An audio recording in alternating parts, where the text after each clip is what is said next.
Hello everyone, Rissy Toothpick here, back again with some more Agatha Christie's Hercule Poirot, The London Case. And if you've been watching this series, then it seems like my observations from the very beginning, the very first observations I ever had, might be right, weirdly enough.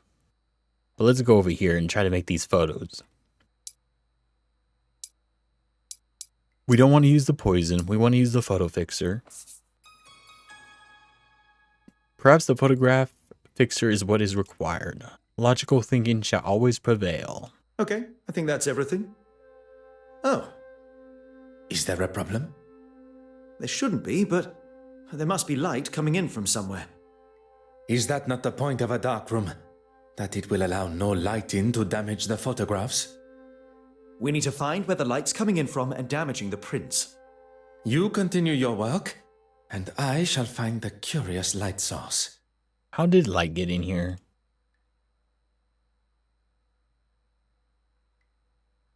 Okay, let's go to the light switch. If I am to see what surrounds me, I must illuminate the room.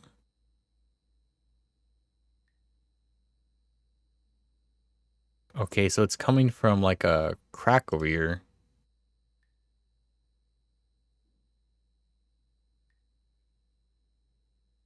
What am I supposed to be doing here? This is kind of weird.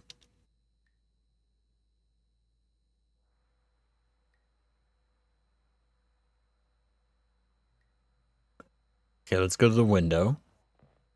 The window merely appears to be painted shut, but it has been opened recently. Here, a gap. The window looks out onto a back lane. The trusted handkerchief, perfect to patch up any gaps of incoming light. Interesting. Now, why was that window open? Is that her way to escape? Because she was in this back room. That was her alibi. But now her alibi has been kind of torn up.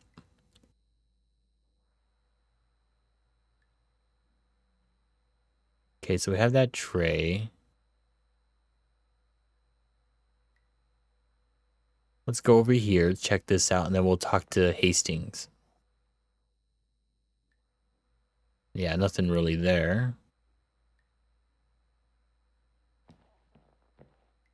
Monsieur Hastings, may we talk a moment? I'm in the middle of developing these. Can it wait? I'm afraid not. We must discuss Mademoiselle Farquhar. We've already been over this, Poirot. I don't want to argue. Well, guess what? We found some more information. I have no intentions of continuing our previous conversation. What we must address now is her potential guilt. She didn't steal the painting, though. We know that. Her guilt in Mademoiselle Courtsmith's murder. Mademoiselle Farquhar could be our murderer. Would Mr. Dryden not have seen Miss Farquhar leave? Yep, she could leave the dark room via the window. Mr. Poirot, you are a genius. Now, I don't think Hastings in this situation would be calling us a genius because we are proving that his girlfriend or the girl he wants to have a relationship with is a killer. So did Mr. Dryden say he never heard anything happen? Radio. Mr. Poirot, you are a genius. The music kind of muffled all the regular noise. Would Miss Colsham not have spotted Miss Farquhar entering the flat? The hat. That would never have even occurred to me. I've got a lot to learn. And they both had a very similar hat. Look, this photograph is just about finished.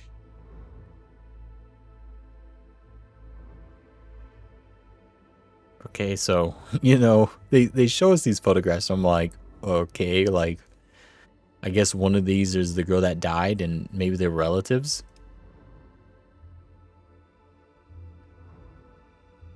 Like, that's the only thing I can think of. And look at that. It's a weird, like, a little eye thing going on. Is that? It appears so.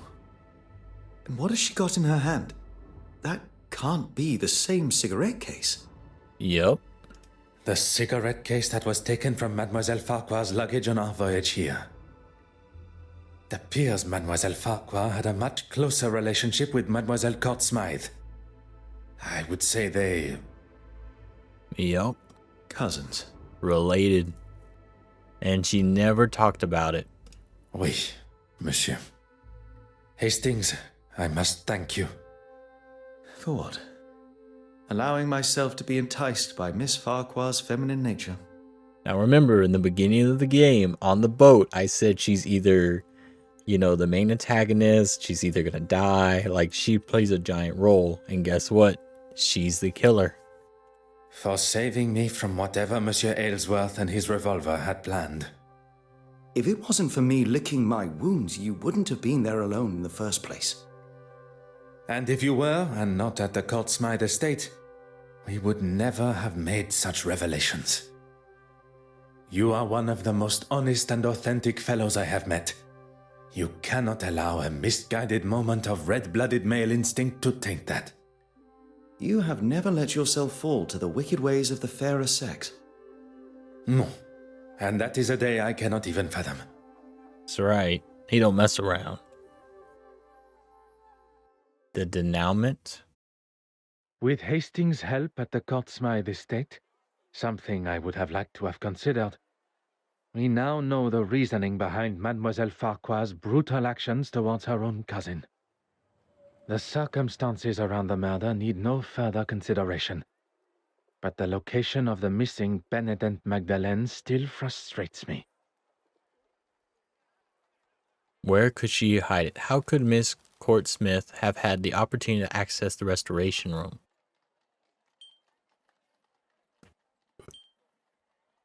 Florence pretended to be Irene on the balcony. A moment of peace before one's little grey cells must ponder how Mademoiselle Court Smythe made it from the museum with the painting in tow. Ah yes, Hastings had something for me. An invitation to Mademoiselle Court Smythe's exhibit. Even after the truths of her crimes and personal betrayal, Mademoiselle Warbeck still feels it within her for a final send-off. Perhaps Mademoiselle did not leave with the painting at all. It never left the museum. What was Miss Court Smythe's plan for getting the painting out of the museum?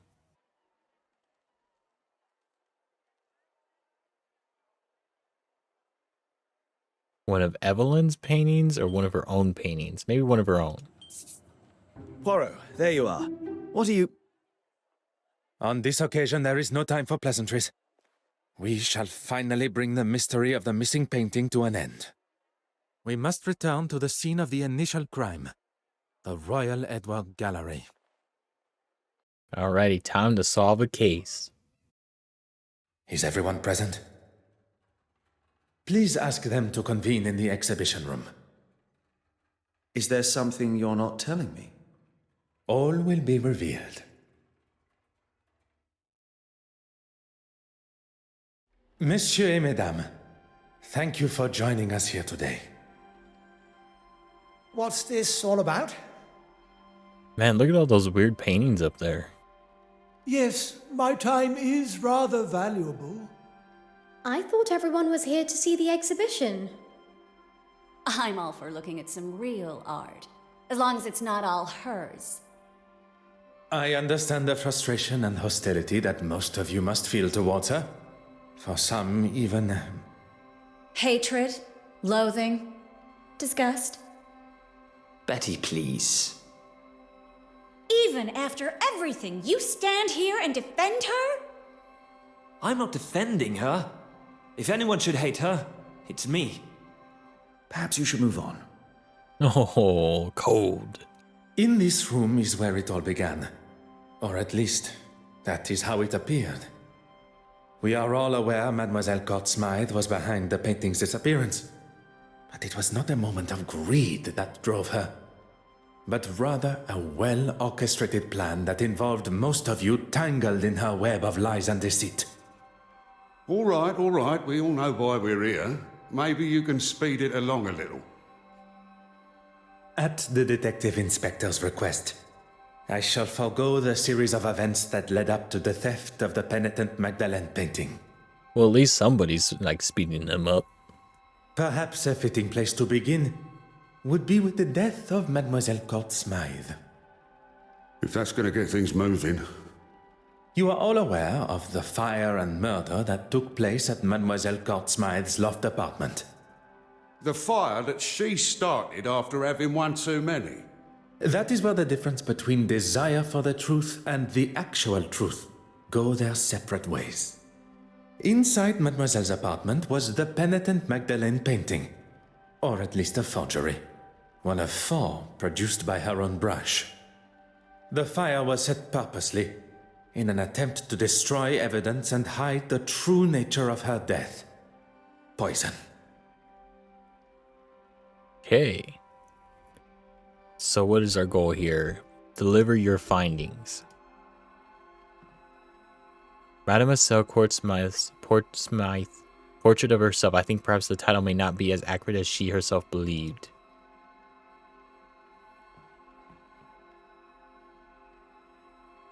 So I guess we just start talking.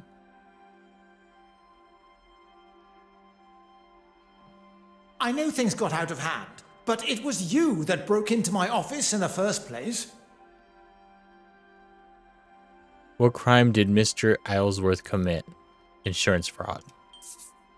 There still remained one missing forgery. The image of the honorable and distinguished gentleman that you present yourself as has gone on long enough. It may seem like an alien concept to you, but we English, we take great pride in how we present ourselves. And you wish to present yourself as a sick man or as a man that would not aim a gun at an officer of the law? A man that takes great pride in purchasing a forgery and attempting to claim its monetary value on insurance?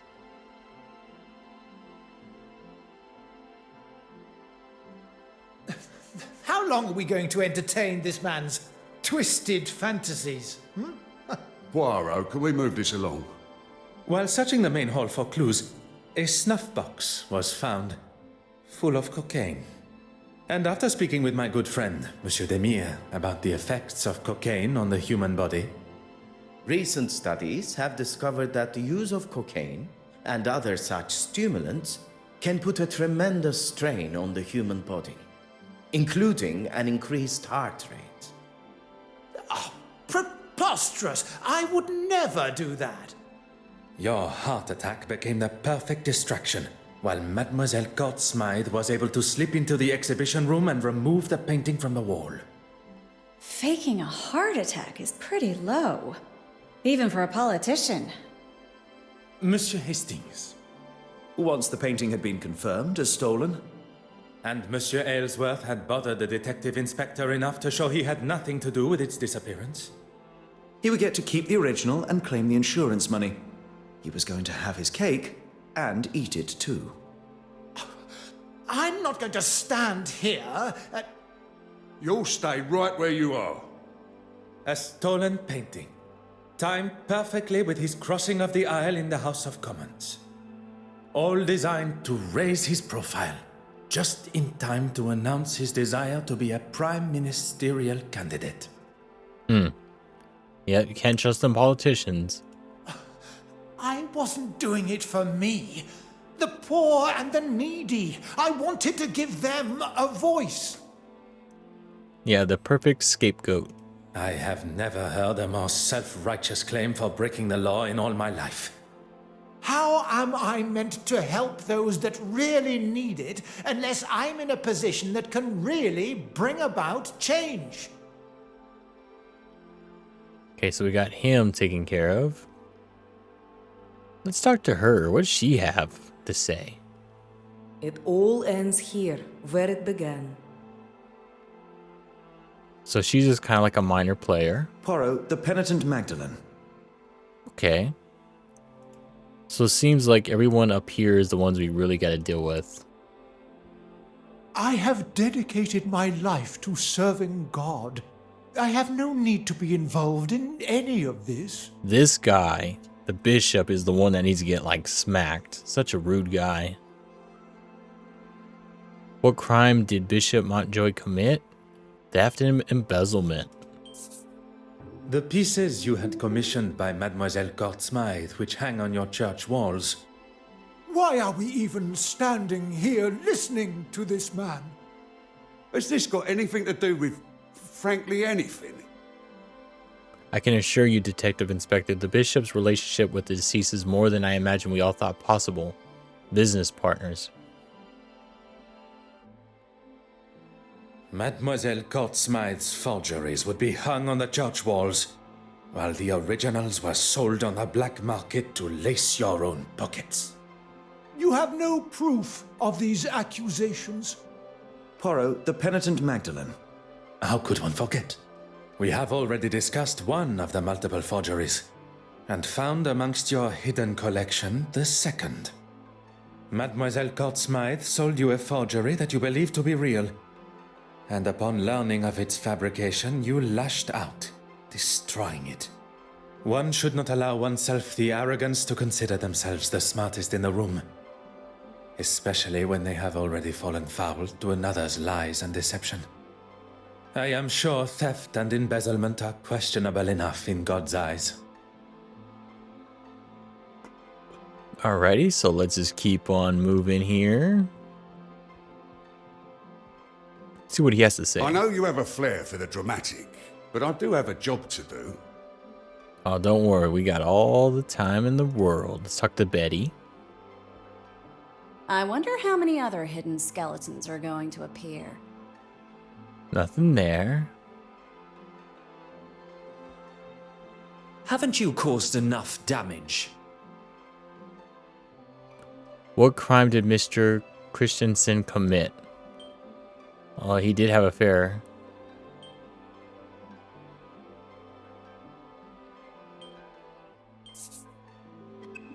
Oh, that's not right. Oh, he stole the money. Damn. Madame Hélène, the famous actress and performer, your story is one I learned with a heavy heart. Look here! When you overheard the conversation between your husband and Mademoiselle Court-Smythe at the gala, your suspicions were confirmed.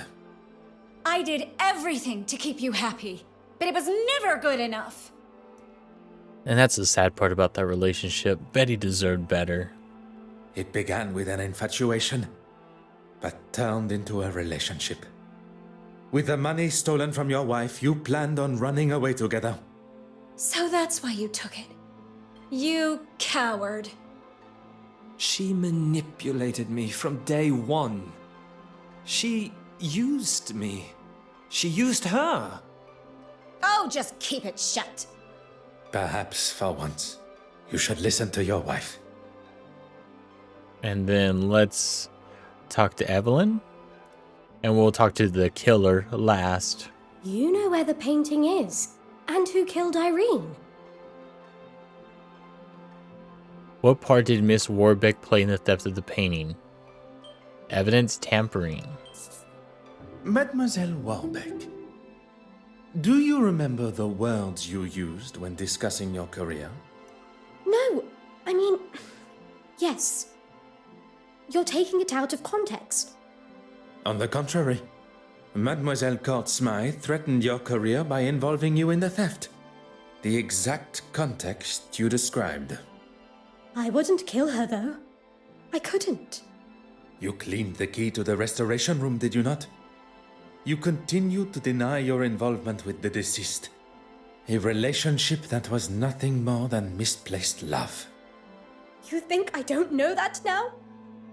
I knew it had been her that took the key from my pocket. But when I confronted her... Behind bars, that's where she belongs. Give it a rest, old man. She can't speak to me like that. Before you continue riding your high horse, Your Grace, perhaps one should consider one's own actions. My actions? How dare you? You're making a mockery of me, the church, and God himself. God wants nothing to do with what you've done. It is you that makes a mockery, and I'm sure God will forgive me for saying so. And now, finally, we deal with the worst one of them all. Florence. This is all going to make for some story. Definitely. What part did Miss Farquhar play in the theft of the painting? Aided forgery creation? Lied about relationship?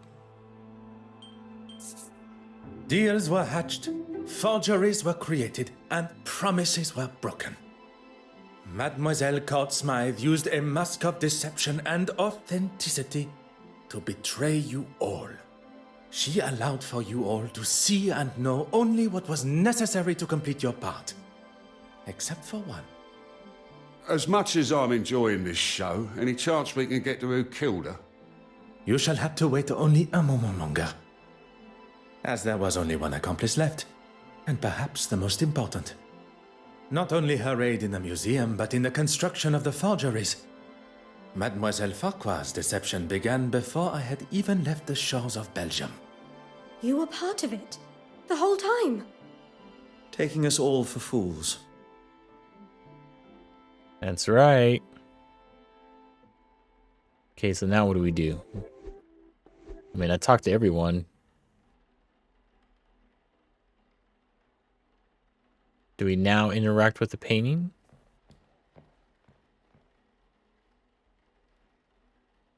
Nope, we gotta talk to somebody. Deep down, I knew she never loved me, and it was all too good to be true. As Blake said, hindsight is a wonderful thing. Yep, now you know. So everyone's got something to say. I hope you're happy with yourself. My political career is over. Do something wrong, you gotta pay the price. Oh, congratulations. What slim chance you had of making it into heaven is gone now. Yeah, and this bishop is so spiteful. Like, come on now. Oh, let's get that fixed. It all ends here, where it began. Alright, so they're all the same still. Poirot, the penitent... Okay, well, let's come back over here. Let's talk to Betty, and then we'll I end it wonder all. how many other hidden skeletons are going to appear.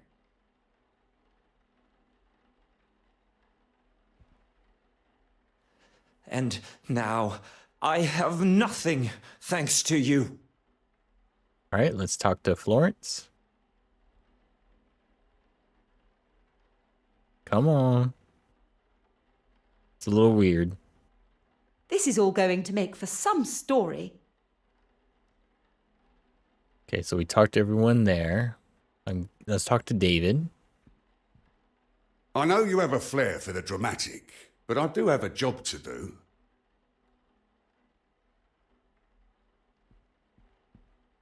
So, like, what am I missing now?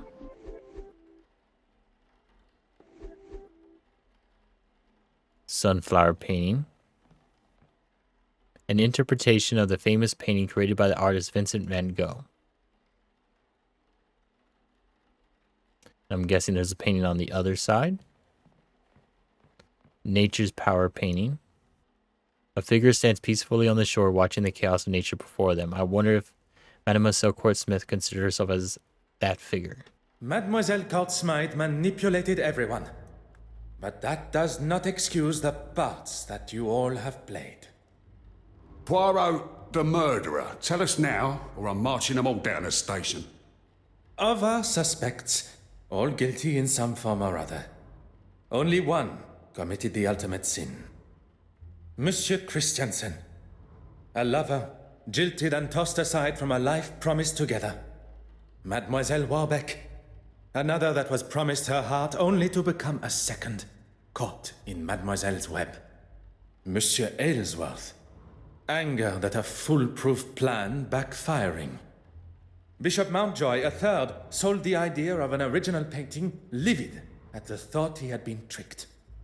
Mademoiselle Farquhar, Trapped in a partnership where you did not receive what was owed to you. All with motive, but lacking opportunity. Until the realization that someone had used a timer to set the fire. Isn't that right, Mademoiselle Farquhar? Our true relation to the deceased. Cousins, standing to inherit her entire family estate. You don't understand. It wasn't like that. You decided to poison her with potassium cyanide, a chemical often found in photography development, via the cork of a bottle of champagne.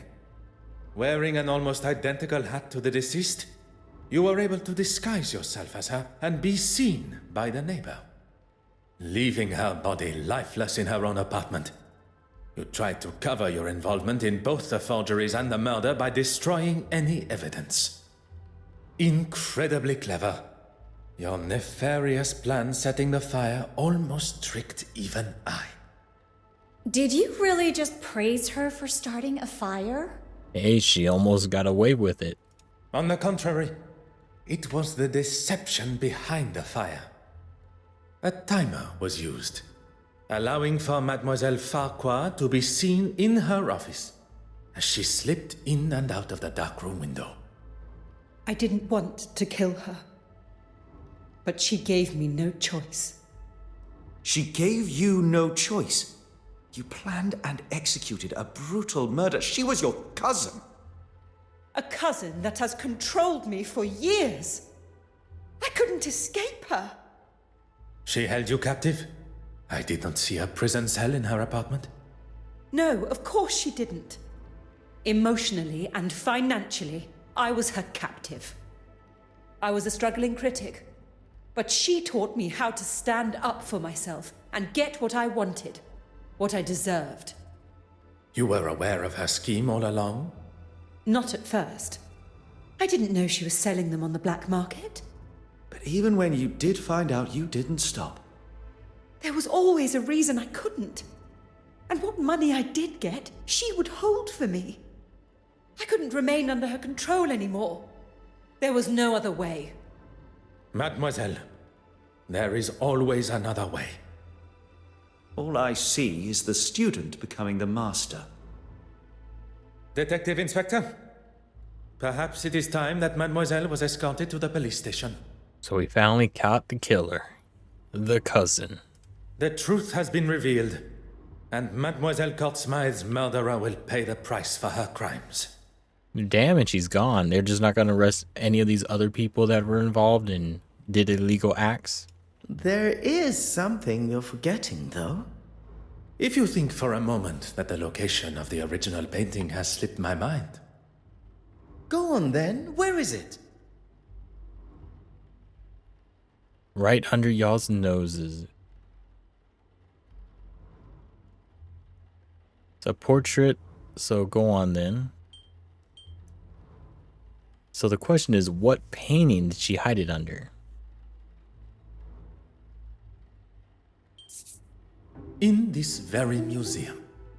If the original painting was to find its way into her portfolio, it would be returned to her after her exhibition has concluded. Meaning, it would be delivered to her on a plate.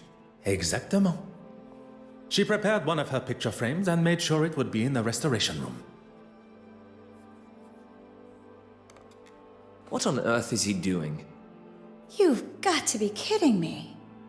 It would take too long to remove the nails from the frame and hide it, surely.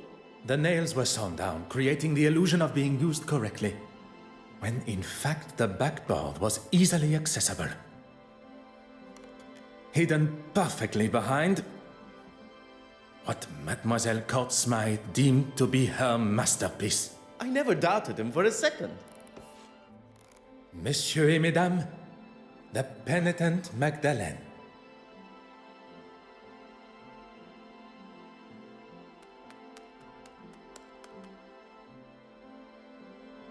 There it is.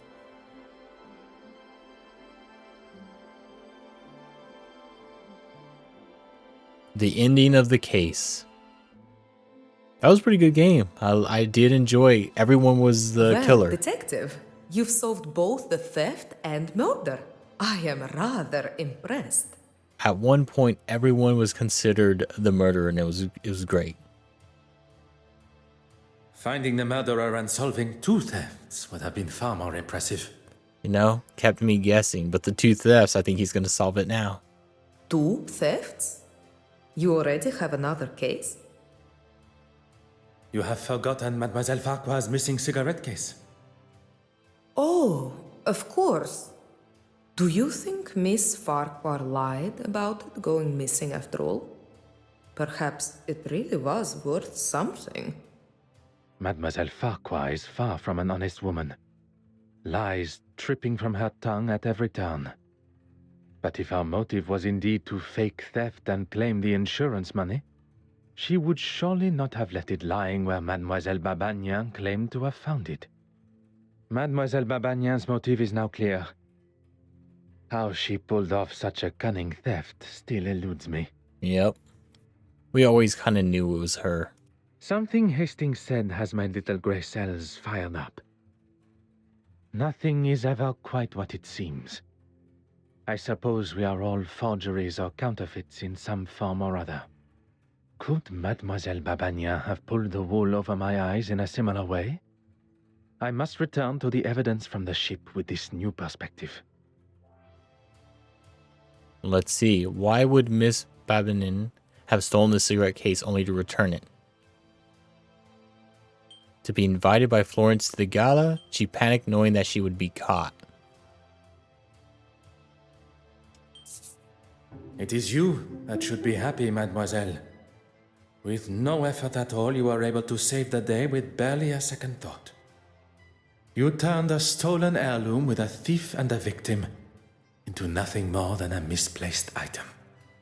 A case of being in the right place at the right time. I do not believe in coincidence. You were where you were meant to be.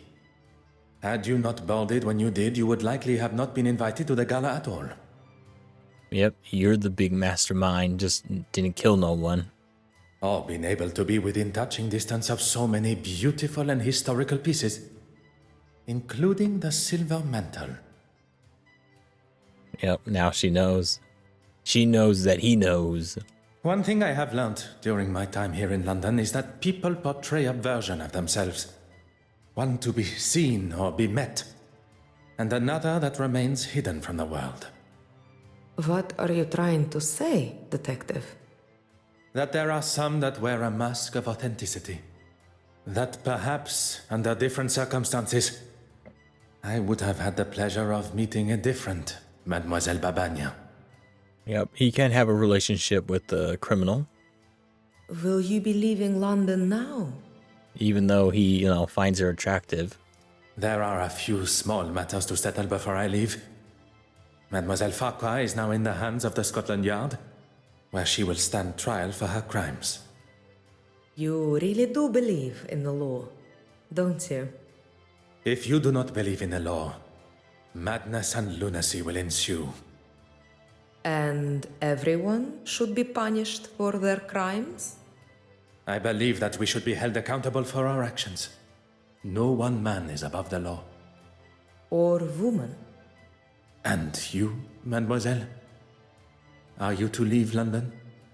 There's nothing more for me here.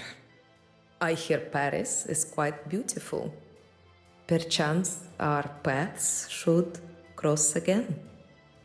Perhaps, under those different circumstances. Oh, well, at least he left the door open for her. I look forward to it, detective. And there we go. So we solved all the crimes. Well, that's that then. Oui, monsieur. The cases are closed and Mademoiselle Farquhar will shortly be behind bars. What of the others? Judging by the detective inspector's glare at Monsieur Aylesworth, he will not be escaping the law. And Bishop Mountjoy. Once news spreads of his connection with the black market, I would question his attendance come the Sunday service. I was hoping at least someone would get a happy ending. Monsieur Hastings, you have been by my side throughout this investigation, Without you, the guilty parties, would not be facing the consequences of their actions. I helped where I could, but it was mostly you. I know that. What you may not know, and I would kindly request you keep to yourself, is that I consider myself somewhat of a... Loner? I would not go as far as that. But it appears you understand my sentiment. Yeah, sometimes you need a little assistance. You can't be doing everything alone. Good thing I was around to save you from a gunman. I fear I shall not live that down. I'll maybe hold on to it a little longer. Not many can say they've saved the great Detective Poirot. The great Detective Poirot. As much as I admire your formality, I think we should look for something more familiar, accustomed to our new relationship. Our new relationship? I have seen the benefit of friendship. Connecting with someone that can be trusted and loyal. Someone that shares an authenticity not only in themselves, but in their beliefs. And that's me. Detective Poirot and his trusted friend, Arthur Hastings. It does have a certain charm to it, n'est-ce pas? There we go. And we have beaten the game. Pretty good, pretty good. Enjoyable, loved it. Like I said earlier, didn't know who the killer was. I mean, I made a guess that ended up being right, but throughout the whole game, my guesses were tangled up. Pretty much just like a big web. And everyone at one point was maybe the killer, which is great. But let's get out of here. Going to the main menu. So I hope you all enjoyed. Make sure to like, comment, subscribe. Check out the links below. Let's look at the collectibles.